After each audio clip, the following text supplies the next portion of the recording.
الهند أكدت اليوم أنهم سيلجؤون للقانون من أجل إثبات حق محمد.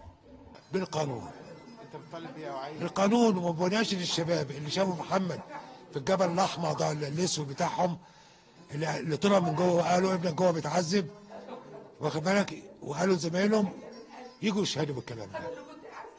وكان النبي قال لي بس خلينا واحده واحده وهنوصل يا باشمهندس نبيل ما تقلقش. فيما نفت والدته ما تردد من أنباء عن مقتل محمد عقب تعرضه لحادث سيارة في أثناء سيره بالشارع.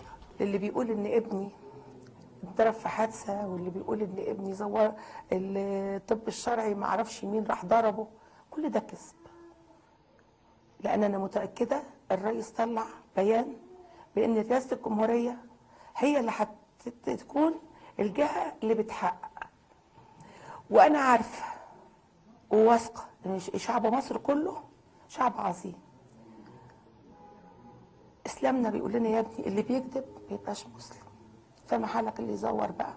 أنا بقول لشعب مصر كله، ابني كان بيحب حمدين صباحي. حمدين صباحي ما تخلاش عن ابني. ناس تقول ان احنا كرشناه، هنكرشه ليه؟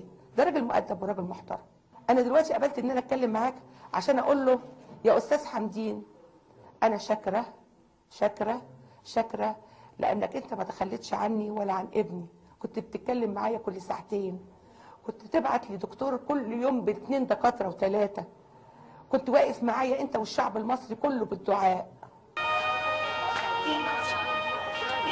ما يقرب من 23 مصابا هم حصيلة الاشتباكات التي وقعت بالأمس في محيط ديوان محافظة الغربية، لتبقى حالة الهدوء الحذر اليوم هي المسيطرة حتى الآن، مع تخوف البعض من تجدد الاشتباكات.